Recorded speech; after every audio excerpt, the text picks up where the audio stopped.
بسم اللہ الرحمن الرحیم اللہم صلی علی محمد وآلہ وعطرتہ بعدد کل معلوم لک۔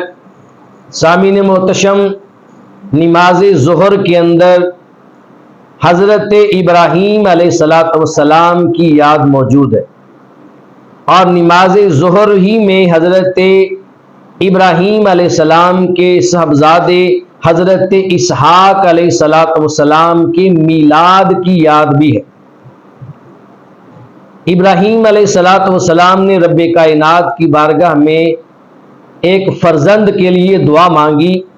خالق کائنات نے اپنے خلیل کی دعا کو قبولیت کا تاج پہنایا، اور ابراہیم علیہ السلام کے گھر میں حضرت اسحاق علیہ السلام کا میلاد ہوا، یعنی اسحاق علیہ السلام کی ولادت ہوئی۔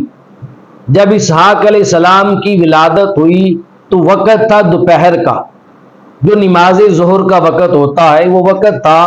ابراہیم علیہ السلام اس قبول دعا پر اور حضرت اسحاق علیہ السلام کی میلاد اور ولادت پر آپ نے خوشی کا اظہار کیا اور اللہ پاک کی بارگاہ میں شکرانہ ادا کرنا چاہا، تو آپ نے حضرت اسحاق علیہ السلام کے میلاد اور ولادت کا شکرانہ ادا کیا۔ کس طریقے سے؟ آپ نے 4 رکعت نفلوں کی نیت کی اور مولا کی بارگاہ میں قیام میں کھڑے ہو گئے، اور 4 نفل اللہ کی بارگاہ میں دوپہر کے وقت میں ادا کیے۔ جب ابراہیم علیہ السلام نے وہ 4 نفل اللہ کی بارگاہ میں ادا کیے تو مالک کائنات اور خالق کائنات اور مالک حقیقی اور رازق حقیقی کو ابراہیم علیہ السلام کے اپنے خلیل کے یہ 4 نوافل ادا کرنا اتنے محبوب لگے، اتنے پیارے اور عظیم لگے کہ رب کائنات نے انہی 4 نفلوں کو بدل کر امت مصطفیٰ کے لیے نماز ظہر بنا دیا۔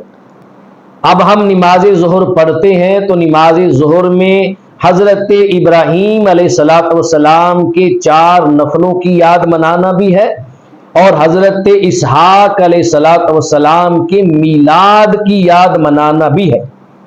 یعنی نماز ظہر یہ 2 نبیوں کی یاد دلاتا ہے، ایک اسحاق علیہ السلام کے میلاد اور ولادت کی یاد ہے، اور دوسرا حضرت ابراہیم علیہ السلام کے 4 نفلوں کی یاد ہے۔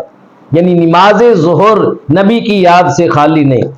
جو نبیوں کی یادیں منانے سے روکتے ہیں انہیں نماز پہ غور کرنا چاہیے۔ ہر نماز کسی نہ کسی نبی کی یاد کے ساتھ جوڑ دی گئی۔ اللہ تبارک و تعالی ہمیں اپنے محبوبوں کی یادوں کو اور ان نسبتوں کو ہمیشہ آخری سانس تک اپنے سینے سے لگائے رکھنے کی توفیق نصیب فرمائے۔ وما علیہ الا البلاغ۔